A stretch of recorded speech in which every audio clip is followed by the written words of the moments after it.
Hi friends, നമുക്ക് ഇന്ന് ഒരു മാംഗോ പുഡിംഗ് ഉണ്ടാക്കിയാലോ? ഞാൻ മാങ്ങ ഹൽവ ഉണ്ടാക്കി ചാനലിൽ ഇട്ടിട്ടുണ്ട്. പഞ്ചസാര ചേർക്കാത്ത ഹൽവയാണ്. ഇതും നമ്മൾ പഞ്ചസാര ചേർക്കാത്ത പുഡിംഗ്. നിങ്ങൾക്ക് വേണമെങ്കിൽ പഞ്ചസാര ചേർക്കാം കേട്ടോ. പഞ്ചസാര മധുരമുള്ളവർക്കെല്ലാം ചേർക്കാം. പക്ഷേ ഇത് നല്ല പഴുത്ത മാങ്ങയാണ്. നമുക്കല്ലാതെ തന്നെ ഇത് നല്ല ഓൾറെഡി നല്ല മധുരമുള്ള മാങ്ങയാണ്. ഞാൻ പഞ്ചസാര ആഡ് ചെയ്യുന്നില്ല. അപ്പം ഞാനൊരു 10 മാങ്ങ എടുത്ത്, ചെറിയ മാങ്ങയാണ്, നല്ല ഒരു പഴുത്ത 10 മാങ്ങ. പിന്നെ ഞാൻ ഒരു കുറച്ച് പാല് എന്ന് വെച്ചാൽ എനിക്കൊന്നൊരു എന്താ പറയുന്നത്, ഒരു 3 ഗ്ലാസ് പാല് ഞാൻ പാല് കാച്ചി വെച്ചിട്ടുണ്ട്. പാല് കാച്ചിയ പാലാണ് ഇത്. നിങ്ങൾക്ക് പഞ്ചസാര ആഡ് ചെയ്യുന്നവരാണെങ്കിൽ ഇതിനകത്ത് പഞ്ചസാര ആഡ് ചെയ്തോണം കേട്ടോ. എത്ര സ്പൂൺ പഞ്ചസാര, ഇപ്പം മധുരത്തിനനുസരിച്ച് 5, 6, 7, 8 നിങ്ങൾക്ക് ഇഷ്ടം അനുസരിച്ച് പഞ്ചസാര ഈ പാലിനകത്ത് നമ്മൾ തിളപ്പിക്കുമ്പോൾ ആഡ് ചെയ്ത് വെക്കണം. അപ്പം ഞാൻ പഞ്ചസാര ആഡ് ചെയ്യാത്ത പാലാണ്. പിന്നെ ഞാൻ ചേർത്തത് ഒരു 3 സ്പൂൺ കോൺഫ്ലോർ ഞാൻ പാലിനകത്ത് കലക്കി കട്ടാതെ കലക്കി വെച്ചിട്ടുണ്ട് കേട്ടോ. പിന്നെ നമ്മളെടുത്തത് ഇത് ഓപ്ഷനാണ്, വേണമെങ്കിൽ എടുത്താൽ മതി, ഏലക്ക 2. ഇനി നമുക്ക് ചെയ്യേണ്ടത് ഈ പാലും ഈ മാങ്ങയും കൂടെ മിക്സിക്കകത്ത്, ഏലക്കയും കൂടെ മിക്സിക്കകത്ത് നല്ലതുപോലെ പൾപ്പാക്കി അരച്ചുകൊണ്ട് വരാം. അതുകൊണ്ട് ഇതുപോലെ നമുക്ക് പാലും മാങ്ങയും കൂടി ഇട്ട് നന്നായിട്ട് പിന്നെ മിക്സിയിൽ അടിച്ചെടുക്കണം കേട്ടോ. ഒട്ടും തരിയില്ലാതെ മിക്സിക്കകത്ത് അടിച്ചെടുക്കണം. ബാക്കി കൂടെ നമുക്ക് അടിക്കാം. ഹായ് ഫ്രണ്ട്സ്, അപ്പം നമ്മുടെ മിക്സിയിലടിച്ച മിശ്രിതം ഇവിടെ ഞാൻ പാലിനകത്തോട്ട് ഇട്ടിട്ടുണ്ട്. തീ ഓൺ ചെയ്തു. എന്തൊക്കെയാണ്? പാല്, പിന്നെ നമ്മുടെ മാങ്ങ, പിന്നെ ഏലക്ക. ഈ പഞ്ചസാര വേണമെങ്കിൽ ആഡ് ചെയ്തോണം. 4, 5 നിങ്ങൾക്ക് ഇഷ്ടം അനുസരിച്ചുള്ള പഞ്ചസാര ആഡ് ചെയ്യണം കേട്ടോ. ഞാനിവിടെ ഷുഗർ ആഡ് ചെയ്യാതെ പാലിനകത്ത് പാലും മാങ്ങയും ഏലക്കപ്പൊടി മാത്രം കേട്ടോ.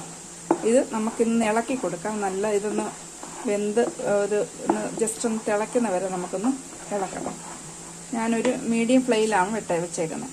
അതിന് മുമ്പ് നമ്മൾ ഏത് പാത്രത്തിലാണ് ഇത് ഒഴിച്ചു വെക്കുന്നത് ആ പാത്രം എടുത്ത് നെയ്യ് ചെറുതായിട്ട് പുരട്ടി വെക്കുക കേട്ടോ. അത് നിങ്ങൾക്ക് ചെറുതാകാം, പിന്നെ അതുപോലത്തെ ചെറിയ പാത്രം ഇതോ വലിയ പാത്രമൊക്കെ എടുക്കാം. അപ്പോൾ നമുക്കിങ്ങനെ കൈ വിടാതെ ഇളക്കിക്കൊണ്ടിരിക്കാം. അപ്പോൾ കോൺഫ്ലോർ കലക്കി വെച്ചേക്കണേ.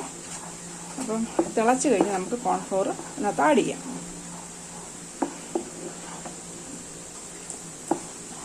നല്ലതുപോലെ ഒന്ന് തിളച്ച് ഇതിൻ്റെ വെള്ളം എല്ലാം പോകണം. വെള്ളമയം എല്ലാം നമ്മുടെ ആ പാലൊക്കെ ഒഴിച്ചില്ലേ, ഇത് വെള്ളമയം എല്ലാം പോയി നമുക്ക് എന്നാലും അതിന് കറക്റ്റ് ടെക്സ്ചർ കിട്ടും. പുഡിങ് പല രീതി ഉണ്ടാക്കാം. നമുക്ക് ചൈന ഗ്രാസ് ഒക്കെ വെച്ച് ഉണ്ടാക്കാം. പലതരം പുഡിങ് ഉണ്ട് കേട്ടോ. ഭയങ്കര ഇഷ്ടം പുഡിങ്. അപ്പം ഇതൊന്നും ഇട്ടിട്ടില്ല. എന്നല്ലാതെ നമുക്ക് നാച്ചുറലായിട്ട് വളരെ ഈസി ആയിട്ട് ഹെൽത്തി ആയിട്ട് എങ്ങനെ നമുക്ക് പുഡിങ് ഉണ്ടാക്കാം. ഇഷ്ടംപോലെ നമുക്ക് മാങ്ങയുള്ള സമയത്തൊക്കെ നമ്മൾ വെറുതെ കളയാതെ ഇതുപോലെ പ്രായമുള്ളവർക്കും പിന്നെ രോഗികൾക്കും ഒക്കെ ഉണ്ടാക്കി കൊടുത്ത് അവർ കഴിക്കുകയും ചെയ്യും. എന്നാൽ പിന്നെ ഷുഗറോ അങ്ങനെയൊന്നും കൊടുത്തില്ല. നമുക്കൊന്നും ഇതിനകത്ത് അഡീഷണൽ അങ്ങനെ ചേർത്തിട്ടില്ല. ഒരു എസൻസോ അങ്ങനെയൊന്നും ചേർത്തില്ല. എല്ലാം നമുക്ക് ശരീരത്തിന് ഗുണമുള്ള കാര്യങ്ങൾ മാത്രമേ ചേർത്തിട്ടുള്ളൂ. അപ്പോൾ ഇത് നല്ലതുപോലെ ഒന്ന് തിളക്കട്ടെ. ഇളക്കിക്കൊണ്ടേ ഇരിക്കണേ. നമ്മുടെ തിളച്ച് വരുന്ന കണ്ടോ. ഈ സമയത്ത് തീ കുറച്ചിടുക. എന്നിട്ട് എന്ത് ചെയ്യണം അറിയോ? നമ്മൾ ഈ കലക്കി വെച്ചേക്കുന്ന കോൺഫ്ലോർ ഇല്ലേ, അത് ഒന്നുകൂടെ ഒന്ന് കലക്കിയിട്ട് കെട്ടാതെ വേണം ഇതിനകത്ത് ഒഴിക്കാൻ കേട്ടോ. നമ്മൾ ആദ്യം കലക്കി വെച്ചാലും പിന്നെ അത് കട്ട പിടിക്കാൻ ചാൻസ് ഉണ്ട്. ഒന്നുകൂടെ ഒന്ന് സ്പൂൺ വെച്ച് ഇളക്കുക. എന്നിട്ട് പെതുക്കെ ഇങ്ങനൊന്ന് ഒഴിക്കുക. എന്നിട്ട് പെട്ടെന്ന് ഇളക്കിക്കോണം, അല്ലെങ്കിൽ കട്ട പിടിക്കും. ഓക്കെ. അപ്പം നമ്മൾ ഈ കോൺഫ്ലോർ ഒഴിച്ചു കഴിഞ്ഞ് ഇതിൻ്റെ ആ വെള്ളമയം എല്ലാം മാറി കോൺഫ്ലോറിനൊന്ന് വെന്ത് കഴിയുമ്പോഴത്തേക്ക് നമുക്ക് തീ ഓഫ് ചെയ്യാം. ഓക്കെ. അപ്പോൾ ചെറിയ തീയിലിട്ടതൊന്ന് വേവട്ടെ. അപ്പോൾ നമ്മൾ ഇളക്കിക്കൊണ്ടിരിക്കുന്ന സമയത്ത് ഞാൻ ഒരു തുള്ളി കൂടെ ചേർക്കുന്നുണ്ട് കേട്ടോ. ബാലൻസ് ആവാൻ വേണ്ടിയിട്ടാണ്. കോൺഫ്ലോർ കലക്കിയ പാത്രമായതുകൊണ്ട് വെളുത്തിരിക്കും. ഉപ്പ് നീരാണ് ഒഴിച്ചത്. നിങ്ങൾക്ക് ഓപ്ഷനാണ്, തികച്ചും ഓപ്ഷനാണ്. വേണമെങ്കിൽ ചേർത്താൽ മാത്രം മതി. പിന്നെയും നമ്മളിങ്ങനെ ഇളക്കിക്കൊണ്ടിരിക്കണം. അതിൻ്റെ വെള്ളമയെല്ലാം നമുക്ക് വറ്റിച്ച് എടുക്കും. എന്നാലേ ആ പുഡിങ് ഒരു കറക്റ്റ് ടെക്സ്ചർ ആവത്തുള്ളൂ. ഹായ് ഫ്രണ്ട്സ്, അപ്പോൾ നമ്മുടെ പുഡിങ്ങിൻ്റെ അവസാന ഘട്ടത്തിലേക്കായി. വെള്ളമയെല്ലാം നല്ലതുപോലെ വറ്റി, പിന്നെ നമ്മുടെ കോൺഫ്ലോറൊക്കെ ഒന്ന് വെന്ത് കണ്ടോ. ഇതിപ്പോൾ നിങ്ങൾക്ക് മനസ്സിലാണ്ട കുറുകി വരുന്നു.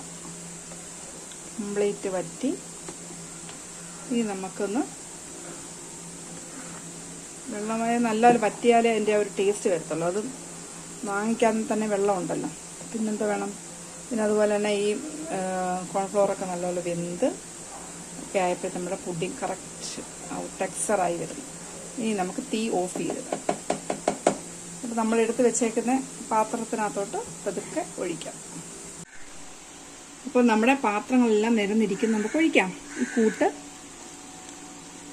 ആദ്യം ഒരു പാത്രത്തിലേക്ക്, ഞാൻ ഒത്തിരി ഉണ്ടെന്ന് വിചാരിച്ചാണ് പാത്രങ്ങൾ ഒത്തിരി എടുത്തുള്ളത്, ചെറുതിലേക്ക് എടുക്കാം നമുക്ക്. ഇത് ഫുള്ള്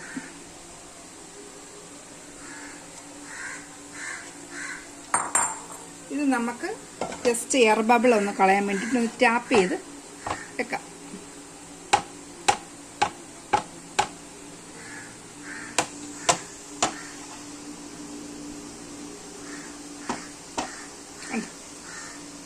ഇത് നമുക്ക് ഒരു വലിയ പാത്രത്തിലും ഒരു ചെറിയ പാത്രത്തിലും എടുത്ത് വെച്ചു. ഇനി നമുക്ക് ഇതിൻ്റെ മുകളിലൊരു മൂടി ഇട്ടിട്ട് ഫ്രിഡ്ജിലോട്ട് വെക്കാം.